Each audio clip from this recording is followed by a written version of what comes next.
오늘 말씀 누가복음 9장 18절부터 27절까지입니다. 누가복음 9장 18절부터 27절까지 제가 봉독하겠습니다. 예수께서 따로 기도하실 때에 제자들이 주와 함께 있더니 물어 이르시되 무리가 나를 누구라고 하느냐? 대답하여 이르되 세례 요한이라 하고 더러는 엘리야라 더러는 옛 선지자 중에 한 사람이 살아났다 하나이다. 예수께서 이르시되 너희는 나를 누구라 하느냐? 베드로가 대답하여 이르되 하나님의 그리스도이시니이다 하니 경고하사 이 말을 아무에게도 이르지 말라 명하시고 이르시되 인자가 많은 고난을 받고 장로들과 대제사장들과 서기관들에게 버림받되어 죽임을 당하고 제3일에 살아나야 하리라 하시고 또 무리에게 이르시되 아무든지 나를 따라오려거든 자기를 부인하고 날마다 제 십자가를 지고 나를 따를 것이니라. 누구든지 제 목숨을 구원하고자 하면 잃을 것이요 누구든지 나를 위하여 제 목숨을 잃으면 구원하리라. 사람이 만일 온 천하를 얻고도 자기를 잃든지 빼앗기든지 하면 무엇이 유익하리요? 누구든지 나와 내 말을 부끄러워하면 인자도 자기와 아버지와 거룩한 천사들의 영광으로 올 때에 그 사람을 부끄러워하리라. 내가 참으로 너희에게 이르노니 여기 서 있는 사람 중에 죽기 전에 하나님의 나라를 볼 자들도 있느니라. 아멘. 사람에게 중요한 세 가지가 뭘까 한번 생각해 봤습니다. 사람들에게 물어보면 뭐 다 뻔하지 않겠습니까? 건강, 그죠? 돈, 명예. 아마 중요도도 요 세 가지 그대로 순서가 아닐까 싶습니다. 그래서 일단 사람이 건강해야죠. 건강을 잃었는데 세상 부귀영화가 다 무슨 소용이겠습니까? 대통령이 되고 뭐 주석이 된들 건강을 잃으면 아무 소용이 없거든요. 자, 근데 다행히 건강합니다. 그럼 그 다음은 어떻게 해야 될까요? 돈을 벌어야죠. 많이 벌수록 좋습니다. 그래서 많이 벌었어요. 그러면 이제 성공했다고 그럽니다. 자, 그러면 이제 관심을 갖게 되는 게 명예죠. 사람들에게 인정을 받고 싶은 겁니다. 자, 그래서 사회적 성취를 상당히 이룬 사람들이 그 사람들이 정치에 뛰어들게 되는 겁니다. 왜냐하면 크고 위대한 업적을 남겨서 많은 사람에게 인정받고 싶은 마음, 그런 마음이 있기 때문에 그런 겁니다. 그런 마음이 크기 때문인 거죠. 여러분, 대기업이 왜 생겨나겠습니까? 내 회사를, 내 사업장을 최대의 기업으로 키워내서 내 이름을 널리 알리고 싶은 마음이 있기 때문에 그런 겁니다. 자, 그럼 이 욕망을 나쁘다고 그럴 겁니까? 그러면 안 되죠. 이 욕망을 꼭 나쁘다고 생각할 필요는 없고요. 왜냐하면 이런 분들이 있어서, 이 도전적인 분들이거든요. 도전적인 분들이 있어서 사회가 발전하는 것도 사실이고, 또 그만큼 우리 서민이 풍요를 누리는 것도 또 사실이거든요. 자, 그래서 사람에게 인정받는 것, 이건 뭐 좋은 것이고, 우리가 또 뭐 인정할 건 인정을 해야죠. 자, 그러면 예수님께도 이런 욕구가 있었을까? 예수님도 사람들에게 인정을 받고 싶은 마음이 있으셨을까? 자, 본문을 보면 그런 것 같기도 해요. 18절 보겠습니다. 예수께서 따로 기도하실 때에 제자들이 주와 함께 있더니 물어 이르시되 무리가 나를 누구라고 하느냐? 사람의 평가에 관심을 가지시네? 그렇죠?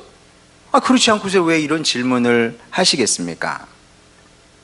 자, 그런데 그렇긴 한데 예수님을 우리와 이제 같은 수준에서 놓고 보면 안 되죠. 예수님이 제 수준이겠습니까? 여러분 수준이겠습니까? 우리에게는 사람의 평가가 안 중요한 건 아니에요. 그렇죠? 솔직히 사람의 평가가 안 중요하지 않잖아요. 저라고 다르겠습니까? 저도요, 뭐 굳이 사람들한테 오해를 받고 싶지 않아요. 하도 오해를 많이 받아가지고 그래도 받고 싶지 않아. 이제는 진짜 오해를. 또 욕 먹고 싶지도 않습니다. 왜 욕을 먹고 싶겠어요? 할 수 있으면 모두에게 좋은 평가를 받고 싶어요. 아, 김성열 저 사람 좋은 사람이야, 훌륭한 사람이야, 그런 평가를 받고 싶지 왜 욕을 먹고 싶겠습니까? 모든 사람이 다 그렇다. 자, 그런데 예수님은 그러지 않으셨던 것 같아요. 그 증거가 있습니다. 요한복음 2장 24절 25절.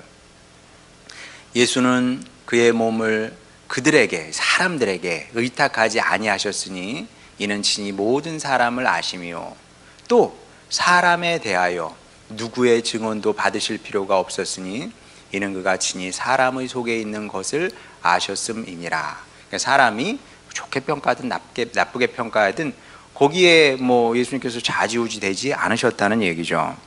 사람의 평가에 조금도 연연하지 않으셨다, 그런 뜻의 의미의 말씀입니다. 자, 그래서 우리 예수님께서 그렇게 사셨으니 사실은 우리도 예수님의 이런 부분을 배워야 되는 겁니다. 아니, 반드시 배워야만 합니다. 왜냐하면 두 가지 이유 때문에 그런데, 먼저 사람의 평가, 시선 이런 데 매이게 되면 인생이 괴로워요. 제 말이 맞습니다. 사람의 인정, 평가 여기 매이잖아요. 사는 게 괴로워집니다. 왜 괴로워질까요? 왜냐하면 사람에게 인정을 받는다는 것은, 여러분 주변 사람들에게 인정을 받는다는 것은 대단히 어려운 일이기 때문에 그렇습니다. 여러분 정치인들 한번 생각해 보세요. 인정받고 싶어서 정치에 입문을 했습니다. 자, 그런데 인정받기가 쉽든가요, 어렵든가요? 욕을 바가지로 먹어요. 30%는 뜨뜻미지근하고요, 나머지 30%는 경멸하다시피 합니다. 여러분 TV 보잖아요. 정치인들 나가면은 악수도 안 하려고 그래요. 자꾸 그냥 쎄하게 그냥 가버리지 않았습니까? 이 얼마나 억울하겠어요. 사실 정치인들이 손가락 빨고 노는 건 아니거든요. 어제 여러분 여기 얼마나 시끄러웠어요. 진짜 시끄럽다. 1년에 한 번 하니까 다행이지. 주민잔치 했는데 이거 하여간 굉장히 시끄러웠습니다. 토요일날 쉬어야 되는데 하진이가 지나가면서 들어보니까 국회의원님이 오셨다고 그러더라고. 누군지는 모르겠어요. 하여간 오셔가지고 와서 축사도 하고, 쉴 일도 없어요. 월화수목금은 저 국회의사당 가서 일 봐야 되고요, 주말에는 내려와가지고 지역구 돌봐야 된답니다. 그러면 못하는 일만 있겠어요? 잘한 일들도 분명 있을 텐데 그건 다 묻히거든요. 안 보려고 그래요, 사람들이. 그리고 못한 것만 귀신같이 찝어내가지고 죽일 놈 살릴 놈 욕하고 막 이렇게 되는 거죠. 그런데 이게 이상한 일이 아니고요, 여러분. 사람의 생리가 원래 그런 겁니다. 사람의 생리가 원래 그런 거예요. 웬만해서는 인정 안 해요. 그러니까 압도적이면 인정을 해요. 압도적이면. 그러니까 나하고 거리가 너무 차이가 나. 그러면 조금 인정을 합니다. 근데 조금 우월해서는 인정하지 않습니다. 자, 그래서 사람의 평가에 우리가 매여서 살게 되면 이 인생이 사는 게 괴로울 수밖에 없는 겁니다. 인정 못 받거든. 여러분 누가 저를 인정해 주겠어요? 응? 여러분 인정받으면 삽니까? 인정을 받으려고 그러면 괴로워진다.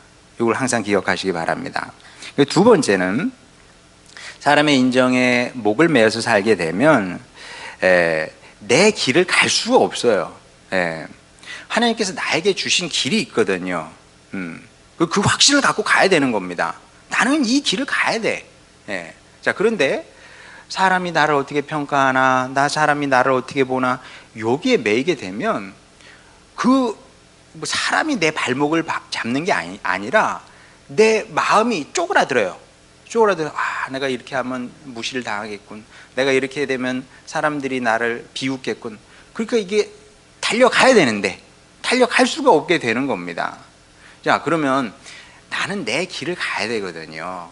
그게 내가 볼 때 마음에 들건 안 들건, 사람이 어떻게 됐든 간에 주님께서 나에게 주신 길이 있고, 나는 그 길을 가게 되면 하나님께서 인정을 하시고 축복을 하시는 겁니다. 근데 하나님의 시선을 보지 않고 사람의 시선을 보게 되면 그 시선이 내 발목을 잡아서 나로 하여금 믿음의 길을, 신앙의 길을 못 가게 한다는 거죠. 자, 그래서 쉽지는 않아요, 이게. 그러니까 사람의 평가, 사람의 시선으로부터 자유로워진다는 것은 참 이게 쉽지 않은 거거든요. 하다못해 옷 입는 것도 걸리고, 그다음에 내가 뭘 갖고 있는 거, 뭐 모습 이런 거 걸린 게 너무나 많아. 이해는 되는데 이런 성향을 버려야 된다. 그리고 싸워야 됩니다. 이거 아무것도 아니야. 이거 아무것도 아니야. 중요하지 않아. 싸워야 되는 겁니다. 그래서 어디까지 가야 되냐? 한번 보겠습니다. 사도 바울의 마음이죠. 갈라디아서 1장 10절. 이제 내가 사람들에게 좋게 하랴 하나님께 좋게 하라. 이게 무슨 뜻이냐면 내가 사람들의 마음에 들게끔 살까 하나님 마음에 들게끔 살까, 그 얘기를 하는 겁니다. 사람들에게 기쁨을 구하랴. 내가 지금까지 사람들의 기쁨을 구하였다면 그리스도의 종이 아니니라. 그 다음 데살로니가전서 2장 4절. 오직 하나님께 옳게 여김을 입어. 이건 무슨 뜻이냐면 하나님께서 옳게 생각해서 사도 바울을 불러주셨다는 거예요. 그러니까 마찬가지로 하나님께서 옳게 생각하셔서 여러분을 불러주신 겁니다. 자, 그러면 어떻게 해야 돼요? 그래서 하나님께서 복음을 우리에게 위탁을 하신 겁니다. 우리가 이와 같이 말함은 사람을 기쁘게 하려 함이 아니요 오직 우리 마음을 감찰하시는 하나님을 기쁘시게 하려 함이라. 사도 바울은 사람의 시선이 아니라 하나님의 시선을 중요시 여겼던 사역자였던 거죠. 이 마음을 우리가 배워야 되는 겁니다. 자, 그래서 이상해요. 예수님의 질문이. 예수님도 분명히 사람의 시선, 사람의 평가 뭐 이런 게 전혀 중요하지 않으셨을 텐데 왜 이런 질문을 하셨냐는 거예요. 사람들이 나를 뭐라고 생각하니 왜 이런 질문을 하셨냐는 겁니다. 자, 그 의도를 파악을 하려면 우리가 이제 사건의 맥락을 봐야 되는데, 이 일이 있기 전에 우리 지난 시간에 나눴던 것처럼 예수님께서 오병이어의 기적을 일으키셨습니다. 뭐 놀랍고도 충격적인 장면이었죠. 그런 사건이었습니다. 그걸 제자들이 본 거 아닙니다. 본 거거든요. 이 빵을 줬는데 또 있어. 줬는데 또 있어. 여러분, 이게 말이 됩니까? 말이 안 되는 일이 일어났거든요. 그걸 계속 본 겁니다. 그러니까 자연스럽게 마음에서 무슨 생각, 무슨 질문이 올라왔겠어요? 도대체 이분은 누굴까? 이분은 누구이기에 이런 기적을 아무렇지도 않게 행하시는 것일까? 이런 의문이 올라오지 않았겠습니까? 그리고 의문이 올라오는 순간 바로 답이 뒤따라 왔을 겁니다. 답은 하나밖에 없어요. 드디어 이스라엘이 오랫동안 고대하던 메시아가 온 겁니다. 이스라엘은 참 서글픈 역사를 가진 민족 아니겠습니까? 586년에 주전 586년에 남유다까지 멸망함으로 그때부터 아주 긴 시간 나라 없는 서러움을 겪게 됩니다. 나라 없는 서러움이요, 그거 엄청난 겁니다, 여러분. 우리가 나라가 있고 민족이 있다는 것은 이건 엄청 이 자체로 축복이고요. 그리고 우리 청년들이 자꾸 그 헬조선 그러는데 그런 얘기하면 이렇게 딱 때려주고 싶어요. 감사를 모르는구나. 우리나라가 얼마나 좋은 나라인데 이만하면 물론 그것도 부족한 거 찾으면 있죠. 그러나 좋은 게 훨씬 더 많습니다. 근데 이런 걸 잘 모르는 거죠. 이스라엘 백성들은 그 서러움을, 서글픔을 알고 있었던 겁니다. 드디어 우리가 오랫동안 고대해왔던, 기다렸던 이스라엘의 구원자가, 그리스도가 오신 겁니다. 그리고 제자들은 이 오병이어 사건을 통해서 예수님에 대한 확신을 갖게 됩니다. 그전에도 어느 정도 확신이 있었을 텐데 이제 아주 분명한 확신을 갖게 된 거죠. 메시아가 오셨다. 이분이 그리스도다. 이분이 세상의 구원자다. 이 확신을 갖게 된 거죠. 그래서 18절 예수님의 질문은 원래는 불필요한 겁니다. 예수님 다 아셨어요. 예수님의 제자들이, 당신 제자들이 뭐라고 답하실지 아시고 사실은 질문을 한 겁니다. 뭐라고 답하겠습니까? 20절 보겠습니다. 예수께서 이르시되 너희는 나를 누구라 하느냐? 베드로가 대답하여 이르되 하나님의 그리스도니이다. 이렇게 이제 대답을 한 거죠. 충분히 예상 가능한 답이고요. 정답을 말한 겁니다. 자, 그러면 이 당시에 예수님의 제자들은 그 예수님께 기대하고 있는 게 있었을 거 아니겠습니까? 오병이어의 기적까지 봤어요. 그러면 또 다른 무엇인가를 예수님의 제자들이 예수님께 이제 기대하고 있었을 겁니다. 두 가지를 기대를 했을 겁니다. 먼저 사도행전 말씀 보겠습니다. 1장 6절. 그들이 모였을 때 예수께 여쭈어 이르되, 제자들이 예수님께 물어본 겁니다. 주께서 이스라엘 나라를 회복하심이 이때이니까 하니. 그러니까 이스라엘 백성들이 항상 생각했던 것은 무엇이냐면 민족의 해방이었던 거죠. 오랜 로마의 압제를 끝장내고, 로마에게 서러움 많이 당했거든요. 그러니까 이스라엘 백성들은 항상 서러움을 당했어요. 바벨론 포로로 가서는 바벨론 때문에 서러움을 당하고, 그 다음에 페르시아 때문에 서러움을 당하고, 그 다음에 그리스 때문에 서러움을 당하고, 이제 로마에게 서러움을 당하고 있었거든요. 그러니까 이 서름을 끝내버리고 이스라엘이 로마의 자리에 올라서 이제 온 세계를 다스리는 그런 이제 비전을 그리게 된 거죠. 자, 그렇게 예수님께서 왕이 되셔. 그러면 예수님의 제자들은 뭘 하겠습니까? 새로운 나라에서 장관을 해야지. 장관. 장관. 뭐 국방부 장관도 하고 외무부 장관도 하고 뭐 이렇게 되는 겁니다. 이런 이제 꿈을 꾸고 있었던 겁니다. 자, 그러면 이제 이 꿈을 이루기 위해서 예수님은 뭘 하셔야 되겠습니까? 뭘 하셔야 될 것 같아요? 여러분은 어떻게 생각하십니까? 예수님께서 이제 뭘 하셔야 됩니까? 지금까지 하셨던 일들 계속 하시면 돼요. 최소한 출애굽 그 시대에 있었던 그런 기적을 계속 행하셔야죠. 지금까지 예수님께서 그런 기대에 잘 부응해 오셨어요. 병자도 고치고, 그리고 급기야 그 빵 5덩어리, 물고기 2마리 가지고 뭐 10,000명도 넘는 사람을 먹인 거 아니겠습니까? 그러니까 이런 기적을 계속 행하면서 행군하고 전진해 나가야 돼요. 어디까지? 로마까지 전진해 나가서 그때 필요한 기적을 행하는 거죠. 어떤 기적? 개구리 기적도 행하고, 파리 기적도 행하고, 그 다음에 뭐 경우에 따라서 이제 막 몸에 막 부스럼 나는 그런 기적도 행하고, 그리고 마지막에는 로마의 그 장자들을 싹 죽여버리고, 막 이런 기적을 행하는 것을, 그런 기적을 생각을 했을 겁니다. 분명히 그렇게 생각을 했을 겁니다. 그래서 이 무렵에 예수님의 제자들은 이런 기대로 막 한껏 부풀어 올랐을 겁니다. 와, 오병이어 기적까지 행하셨으니 이제 예수님께서 무슨 기적을 행하시려나, 기대가 된다. 와, 재밌겠다, 즐겁다, 행복하다, 막 이런 생각으로 가득 찼겠죠. 자, 그런데 예수님은 이런 부푼 기대에 가차없이 그냥 찬물을 확 견져버립니다. 정말 그런지 22절 23절 보겠습니다.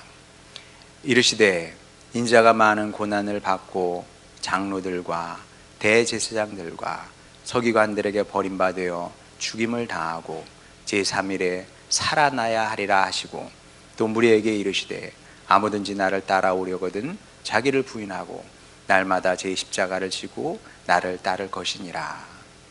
예수님의 질문의 목적이 여기서 드러나게 됩니다. 사람들이 나를 누구라 하지? 너희들은 나를 누구라 하느냐? 그리스도이십니다. 메시아입니다. 세상의 구원자이십니다. 옳지. 그렇긴 한데 나 십자가 져서 세상을 구원하려고 이런 얘기거든요. 와, 이거 무슨 또, 아니 예수님이 이렇게 당황스럽게 하는데 막 선수야. 예수님이 당황스럽게 하는데 선수예요. 이게 황당하잖아요. 아니 세상의 구원자가 십자가형을 받고 십자가에서 죽임을 당해? 그게 어떻게 세상의 구원자입니까? 응? 여러분 그런 구원자를 본 적이 있어요? 말이 되냐고 이게. 아니 그럴 것 같으면은 하늘에 계시지 뭐하러 내려왔어? 응. 말이 안 되잖아. 죽으려면 그냥 천국에 계시라고. 왜 이 땅에 와서 우리 시체 치우고 싶지 않아. 오케이 좋아, 당신은 그렇게 뭐 돌아가신다고 해. 근데 왜 우리한테 십자가 지라고 그럽니까? 우리는 지금 십자가가 이거잖아요. 그러니까 이 십자가 얼마나 무서운 건지 감이 잘 안 와요. 예. 이 무렵에 그리스 문헌들이 많이 기록이 되어 있는데 이 그리스 문헌은 엄청나게 많습니다. 2000년 전인데 놀라운 일이죠. 우리나라 문헌은 사실 지금으로부터 1000년 이전 문헌이 남은 게 없거든요. 예, 다 사라졌어요. 근데 2000년 전, 2300년 전 로마 문헌은 굉장히 많이 남아 있습니다. 근데 십자가에 대한 언급은 별로 없어요. 왜냐하면 너무 끔찍한 일이기 때문에. 너무나 끔찍한 이게 사형 제도입니다. 그 십자가 그러면 이게 무서운 것이고 너무 끔찍한 거여서 사람이 언급 자체를 잘 하지 않았습니다. 예수님 걸핏하면 십자가 얘기하시잖아요. 너희들도 십자가 져야지. 아니 제자들이 예수님을 따라 나서지 않습니까? 아니 십자가에 달려 죽으려고 예수님을 따랐겠습니까? 말이 돼요? 자, 이 당시 예수님의 제자들은 굉장히 혼란스러웠을 겁니다. 예수님께서 말이 안 되는 말씀을 하시니까 어떻게 혼란스럽지 않겠습니까? 무슨 말씀인지 이해도 할 수 없었을 겁니다. 물론 나중에는 결국 깨닫게 됩니다. 요한복음 2장 22절 보겠습니다. 죽은 자 가운데서 살아나신 후에야, 제자들이 깨닫긴 하는데 예수님을 따라다닐 때는 전혀 깨달음이 없었어요. 자, 그 얘기를 우리가 계속 이제 보게 될 겁니다. 누가복음 읽으면서 계속 깨달음이 없다는 것을 확인하게 될 텐데, 예수님께서 십자가에 달려 돌아가시고 죽은 자 가운데서 살아나신 후에야 제자들이 이 말씀하신 것을 기억하고 성경과 예수께서 하신 말씀을 그제야 믿었더라. 예수님 따라다닐 때도 예수님을 안 믿었던 건 아니에요. 그러나 그 믿음이 뭔가 잘못됐던 거죠. 근데 부활하신 이후에야 그제야 제대로 예수님과 예수님의 말씀을 믿게 되죠. 자, 그리고 이런 깨달음을 갖게 된 다음에야 제자들도 기꺼이 자기 십자가를 지고 예수님의 뒤를 따라가게 됩니다. 자, 그러면 이제 이 말씀을 이제 우리에게 적용할 시간입니다. 어떻게 이 말씀을 우리에게 적용을 해야 될까요? 여러분 한번 스스로에게 질문해 보시기 바랍니다. 나는 부활 이전의 제자인가? 아니면 부활 이후의 제자인가? 둘 중에 하나일 거거든요. 우리가 다 예수님을 믿으니까 이 자리에 있는 거예요. 자, 그런데 어떤 사람은 부활 이전에 그 제자들 같은 마음으로 신앙생활을 하고요. 어떤 사람은 부활 이후의 제자들과 같은 마음으로 신앙생활을 하는 겁니다. 자, 부활 이전의 제자들이라면 우리가 어떤 자세로 신앙생활을 할 것 같습니까? 자, 그런 경우라면 우리도 제자들처럼 끊임없이 예수님께 기적을 요구할 가능성이 큽니다. 기적을 계속 요구하겠죠. 주님, 내 기대 아시잖아요. 내가 뭘 원하는지 예수님 아시잖아요. 또 기도도 하니까 다 채워주세요. 다 이루어주세요. 그러면 제가 예수님을 제 인생의 메시아로 인정을 하겠습니다. 오케이. 기적이 필요할 때가 있습니다. 기적이 필요할 때가 있죠. 예수님 기적 행하셨잖아요. 필요할 때가 있어요. 그러니까 행하신 겁니다. 우리의 인생에도 마찬가지예요. 기적이 반드시 필요할 때가 있는 겁니다. 그러면 주님께서 우리의 필요를 아시고 기적을 행해 주시기도 합니다. 뭐 그런 기적이 없는 사람이 어디 있겠습니까? 제 인생에도 그런 기적들이 여러 번 있었어요. 그리고 많이 보기도 했습니다. 그런 기적을. 주님께서 행하신 기적. 이건 주님께서 행하신 것이다. 다른 사람은 모르지만 나는 알거든요. 그런 게 있었어요. 그리고 앞으로도 있을 겁니다. 얼마든지 예수님은 기적을 행하실 수 있어요. 자, 그런데 제 질문은 그거죠. 예수님께서 기적을 행하실 수 있고 실제로 기적을 행하시는데, 자, 이 기적이 우리를 변화시킬 수 있느냐? 이게 제 질문인 겁니다.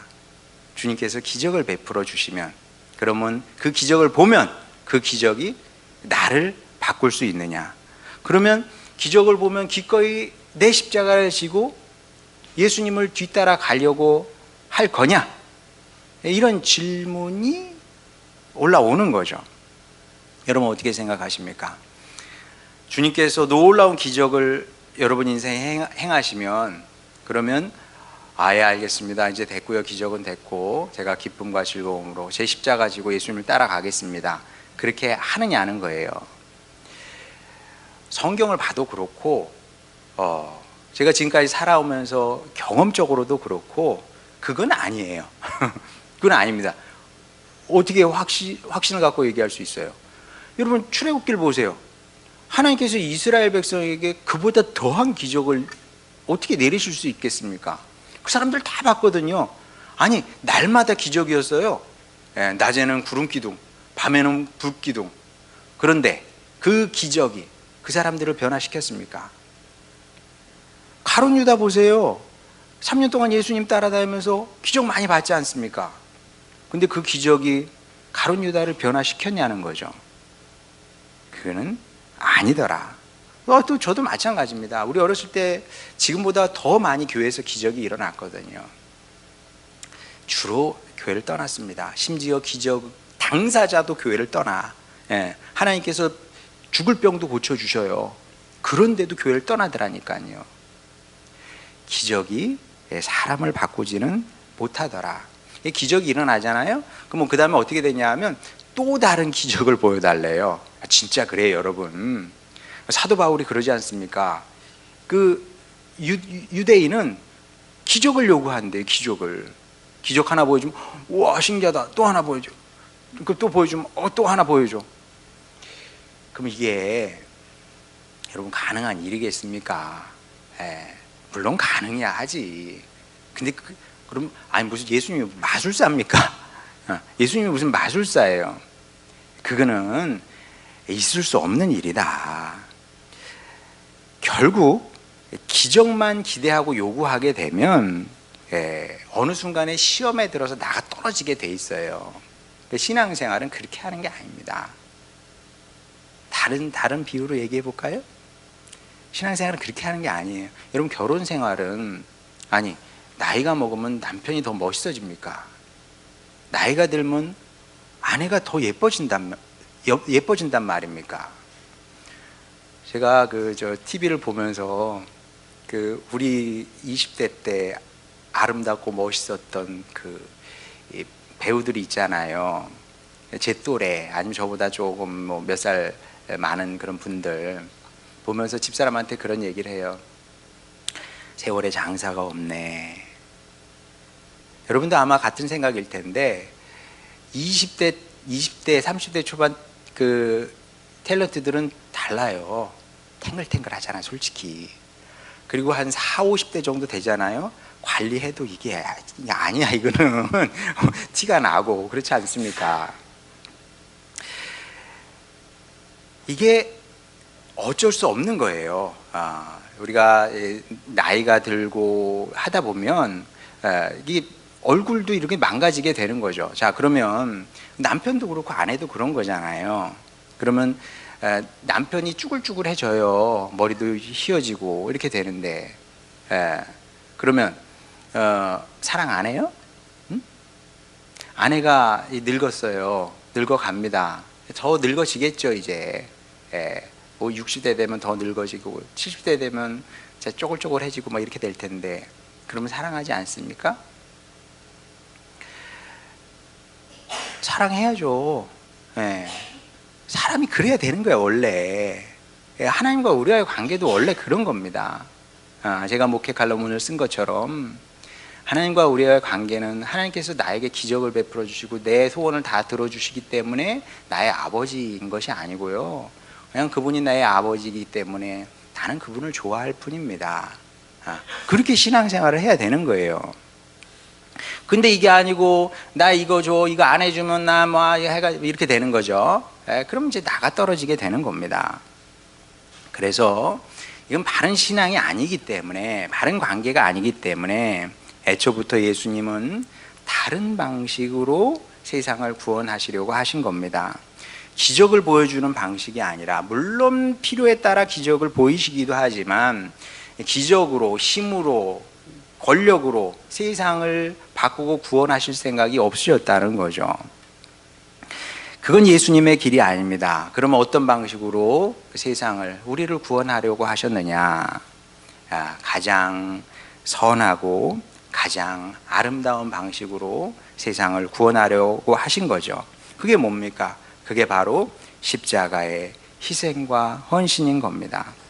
당신을 들여서, 당신의 생명을 들여서 우리를 구원하려고 하신 거죠.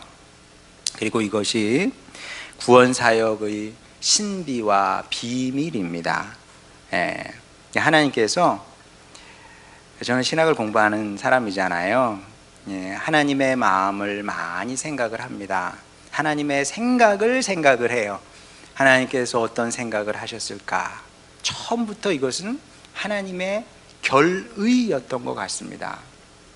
나는 무력이나 폭력이나 힘이 아니라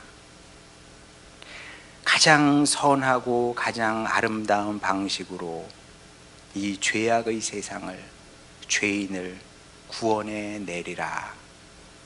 그리고 독생자 아들 예수님은 그 아버지의 하나님의 마음을 읽으셨던 거죠.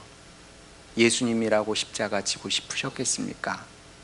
그 부끄러움의 길을, 수치의 길을, 고통의 길을 가고 싶으셨겠습니까? 그러나 우리 예수님은 효자셨기 때문에 순종함으로 그 길을 감으로 말미암아 이 세상에 아름다운 구원자가 되신 거죠. 그분은 힘이 있기 때문에 구원자이기도 하지만, 그러나 가장 아름다운 분이기 때문에 자랑스러운 우리의 주님이신 겁니다. 그리고 이게 가장 복되고 아름다운 길인 것을 아시기 때문에 예수님께서 우리를 이 길로 초대를 하신 겁니다. 그리고 이 원칙은 지금도 그대로 유지가 되는 겁니다. 예수님께서 십자가 지심으로 구원의 완성을 이루신 거거든요. 자, 그러면 그 완성은 완전히 끝난 것이 아니라 지금도 계속 유효한 거거든요. 이 시대에도 구원이 필요하잖아요. 이 죄 많은 세상에, 이 죄 많은 세상에 구원이 필요합니다. 그러면 뭘로 구원을 할 거예요? 뭘로? 정치가 구원을 한답니까? 정치가 구원할까요, 세상을? 그럼 우리 정치해야지. 예수님 정치해야 될 거 아니에요. 이 세상을 경제가 구원한답니까? 경제가 구원할까요? 이 세상을 과학이 구원할 수 있겠습니까? 그게 아니라 누군가 보이지 않는 자리에서 자기의 십자가를 지고 예수님을 따라가야 되는 겁니다. 힘들고 어려워. 그래도 가야지 어떻게. 왜? 그래야 작은 차원에서는 누군가, 여러분 가정에서 십자가 져야 돼. 나 이거 싫어. 구원은 믿음으로 얻는 거예요. 내가 믿었으니까 구원받게 되는 겁니다. 그러나 나 외의 다른 사람은 누군가가 십자가 져야 돼. 누군가 십자가 지고 예수님을 따라가야 내 아들이, 내 딸이, 내 부모님이, 내 배우자가 구원받게 되는 겁니다. 더 나아가서 누군가 더 많은 사람들이 십자가 지고 가야 나라와 민족의 구원도 가능하게 되는 거고 세상의 구원도 가능하게 되는 겁니다. 자, 근데 이렇게 얘기하면 어렵죠. 그럼 나이가 십자가는 뭐야? 거짓말 하지 마. 여러분 아시잖아요. 여러분이 져야 되는 십자가 여러분이 알아. 그래도 목사님 모르겠습니다. 그러면 한 가지만 제가 가르쳐 드릴게요. 자, 본문 말씀 18절 다시 보겠습니다. 예수께서 따로 기도하실 때에, 누가복음은 기도의 복음서라 그럽니다. 예수님은 기도하시는 분이셨어요. 난 어떤 십자가를 져야 되는지 잘 모르겠어. 기도라도 하시라. 기도라도 하시라. 열심히.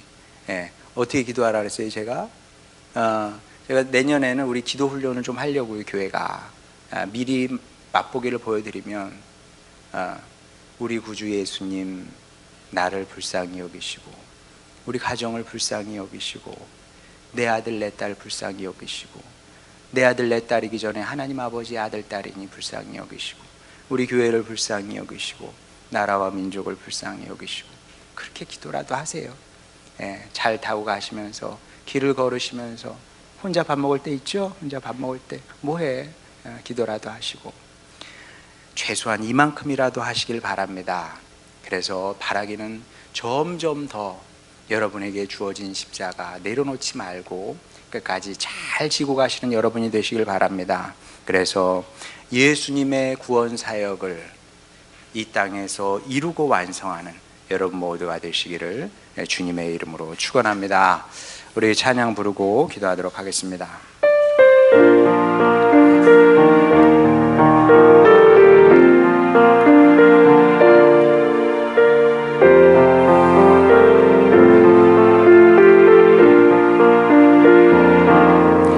내가 처음 주를 만났을 때 외롭고도 쓸쓸한 모습 말없이 홀로 걸어가신 길을 영광에 다 버린 나그네 정령들은 이내 영재 구원했나 나의 영혼도 구원하려라 의심 많은 도마처럼 물었네 내가 주를 처음 만났나 내가 다시 주를 만났을 때 죄악으로 몫을 병든 몸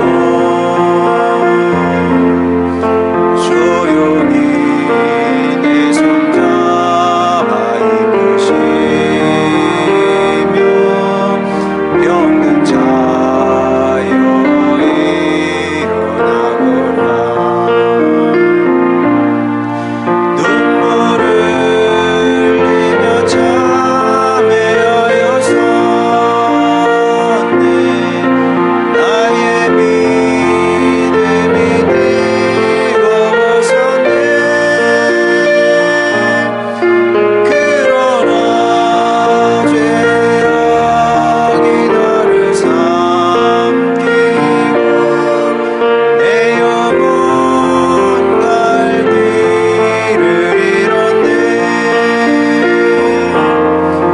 내가 이제 주를 만나면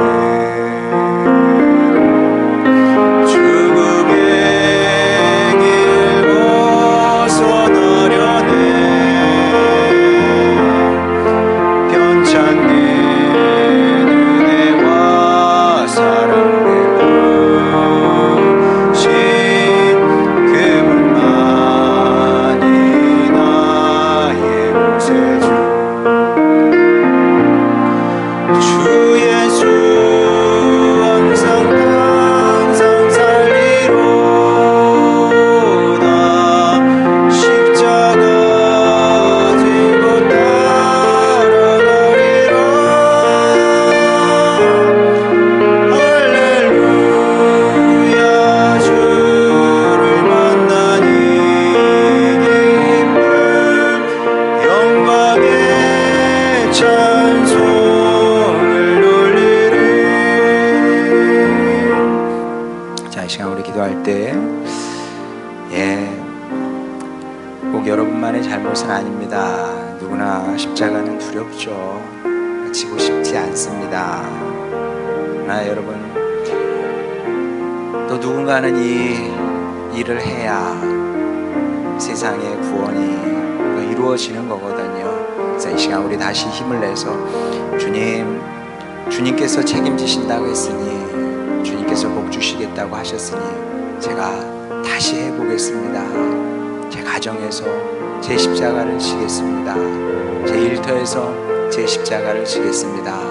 주님, 그리하여 주님께서 십자가로 구원을 이루신 것처럼 저도 그 구원을 이루며 살아가는 주님의 뜻을, 계획을 이루며 살아가는 일꾼이 되겠습니다.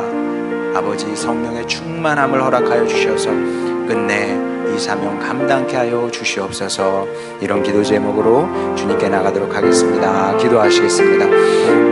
우리를 사랑하시는 아버지 하나님, 우리 하늘소망교회 식구들을 사랑하시고 축복하여 주셔서 아버지 하나님 전에 불러주시고 주님의 일꾼 삼아주시니 감사드립니다. 아버지 하나님, 물론 사람의 마음에는 바람이 있고 소망이 있습니다. 아버지 하나님, 주님께서 도와주시기를 간절히 바라는 것들이 있습니다. 아버지 주여, 그러나 이보다 더 중요한 것은 우리 십자가 지는 것 아니겠습니까? 주님께서 우리에게 맡기신 십자가가 있습니다. 평생 이 십자가 잘 지고 가는 저희들 되기를 원합니다. 아버지 하나님, 예수님께서 하나님 아버지께 효자였던 것처럼 우리도 하늘나라의 효자 효녀가 되기를 원합니다. 주님, 그리하여 우리를 향한 주님의 뜻을 이루게 하여 주시옵시고, 아버지 하나님, 그렇게 예수님께서 구원의 역사를 이루신 것처럼 우리도 이 땅에서 구원의 역사를 이루며 살기를 원합니다. 아버지 하나님, 도우시사 주여 한 영혼도 여기서 낙오하지 않게 하여 주시옵시고, 우리를 향한 주님의 뜻을 이루며 살아가는 축복의 사역자들 되기를 원합니다. 그렇게 주님께서 잘했다 칭찬하시는 주님의 일꾼 되기를 원하오니, 아버지 하나님, 우리를 통해 주여 주님의 계획이 이루어지는 것 보게 하여 주시옵시고, 주님 나라에서 잘했다 칭찬받는 전국의 일꾼 되게 하여 주시옵소서. 감사드립니다. 주님, 사랑 많으신 우리 구주 예수님의 이름으로 기도드렸습니다. 아멘.